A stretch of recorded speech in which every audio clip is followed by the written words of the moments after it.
Chairman साहब, आप उर्दू को जानते हैं। किसी एक शायर ने शायद बरसर इख्तिदार जमात के लिए ये शेर कहा होगा कि उसूल बेचकर मसनद ख़रीदने वालों, निगाह अहले वफ़ा में बहुत हक़ीर हो तुम।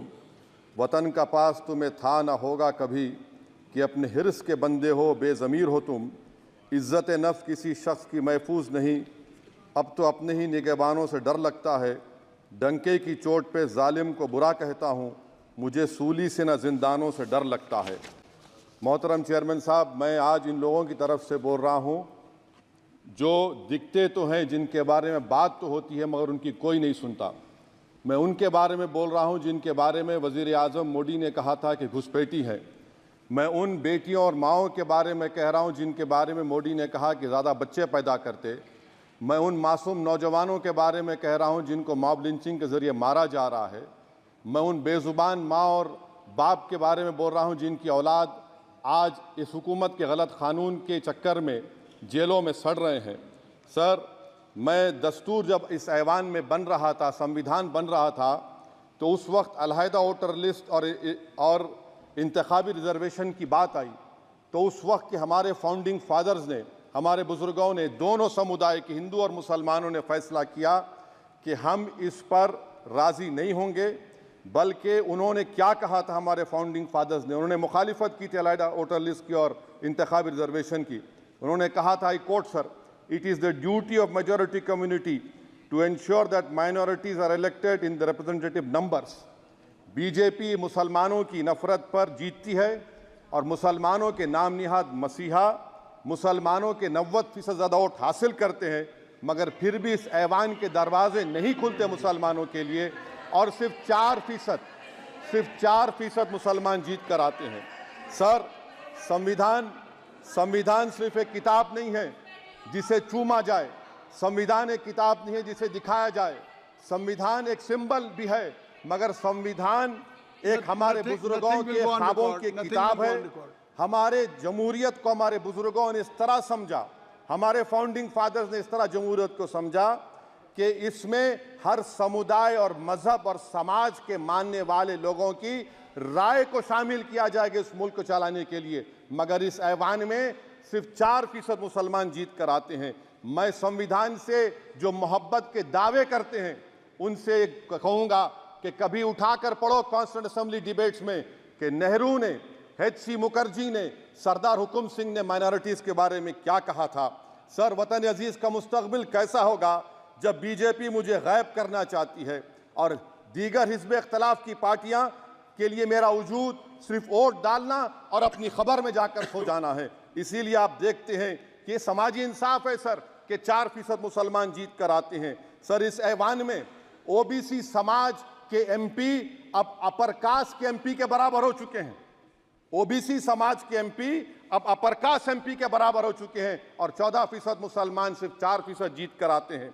CSDS का डेटा ये बताता है कि इस मुल्क में जो वोट बैंक है, जो एक मुश्त वोट डालता है, वो अपर कास्ट का है। मुसलमान का कभी ना वोट बैंक था ना कभी रहेगा। सर, 4 जून के बाद 6 मुसलमानों की मॉब लिंचिंग हुई। 11 घरों को मध्य प्रदेश में मोदी के बुलडोजर ने निस्तो नाबूद कर दिया। हिमाचल प्रदेश में एक मुसलमान की एक दुकान को लूट लिया गया और हिज़्ब इख्तिलाफ की पार्टियों की तरफ से सन्नाटा है। शायद अब वक्त आ चुका है कि लफ्ज़ मुसलमान का नाम लेना भी अब उस पर पाबंदी आयद कर दी जाएगी। सर, मैं ये बात बताना चाह रहा हूँ कि नरेंद्र मोदी को जो मैंडेट मिला है। एक मिनट, आप लोग बैठ जाएं, कृपया आप लोग बैठ जाएं। श्री मनसुख मांडविया जी, आप लोग बैठ जाएं, कृपया माननीय सदस्य बैठ जाएं। श्री मनसुख मांडविया जी, मनसुख मांडविया जी, कृपया आप लोग बैठ जाएं। अपने प्रारंभिक कृपया आप लोग बैठ जाएं। आप लोग बैठ जाएं। माननीय सदस्य ने अपने प्रारंभिक भाषण में जो शब्द प्रयोग करा है उसको ऑथेंटिकेट करा जाए। और अभी उन्होंने उल्लेख करा कि मोदी के बुलडोजर ने वहाँ मॉब लिंचिंग करा है, उसको भी ऑथेंटिकेट करा जाए। निश्चित तौर से इसको ठीक है। उवैसी साहब, जब भी कोई बात नहीं सर, आप चेयर पर बैठे हैं जी, इसलिए आप मंत्री जी को पेट में दर्द हुआ, माशाल्लाह, शुक्रिया उनका। नहीं, तो सर, मैं ये बोल रहा था, जवाबदेही है। ये नहीं मंत्री इससे की बुरी जवाब बात दी। क्या है? पेट में दर्द हो सकता है। वो दर्द ये सब ठीक अच्छा, है। दर्द हुआ, चलिए दर्द हुआ, दिल का दर्द हुआ। तो सर, जो नरेंद्र मोदी को मैंडेट मिला है वो सिर्फ और सिर्फ मुसलमानों की नफरत पर हिंदुत्व की वजह से मिला है।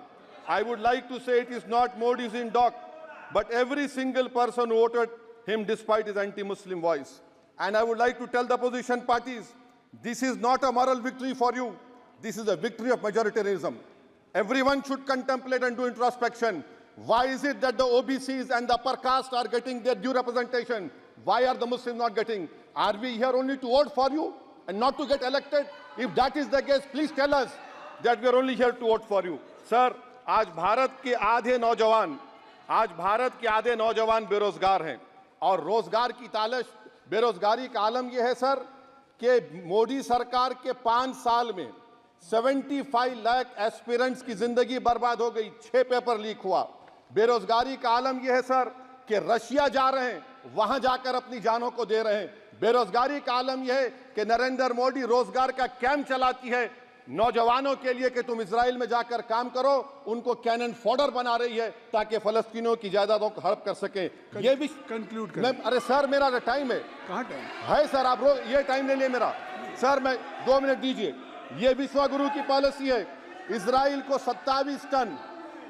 27 टन हथियार जा रहा है। 9 मिलियन भारत के लोग गल्फ में काम करते हैं। क्या असर पड़ेगा? 47,000 इजरायली फलस्तीनी मार चुके हैं।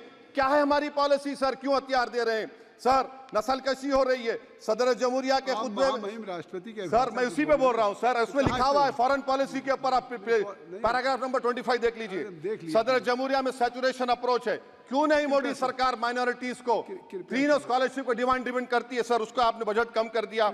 सर, बनारस का बुनकर 18 महीने से मंडी का शिकार है, सूरत और बेंगलुरु जा रहा है। सर, आखिरी बात कंक्लूड कर रहा हूं, आखिरी बात सर, पनून केस में निखिल गुप्ता, मोदी ने कहा था कि हम घर में घुसकर मारा, तो निखिल गुप्ता को किसने ऑर्डर दिया था पनून को मारने का? अगर नहीं दिया तो उसको बचाइए, और अगर दिया नहीं तो फिर उस पर पीएमएलए क्यों नहीं लगाते? और सर समाप्त करो। कमेटी बनाई आपने, उसका क्या हुआ? सर, हम एससीओ को नहीं जा रहे।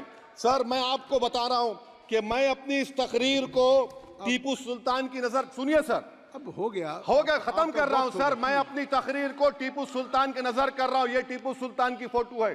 क्या आप इससे भी नफरत करेंगे सर? ये संविधान में टीपू सुल्तान की फोटो है जिस पर वल्लभ भाई पटेल ने साइन किया, श्यामा प्रसाद मुखर्जी ने साइन किया। ये आपकी नफरत है सर। आखिर में मैं अपनी बात को खत्म कर रहा हूं इस शेर पर कि क्या दिन दिखा रही है सियासत की धूप छांव। जो कल सपूत थे वो कपूतों में आ गए, थे इस कदर अजीम के पैरों में ताज थे, इतने हुए जलील के जूतों में आ गए। बहुत बहुत शुक्रिया सर। श्री गौरव गोगोई जी। धन्यवाद सभापति महोदय।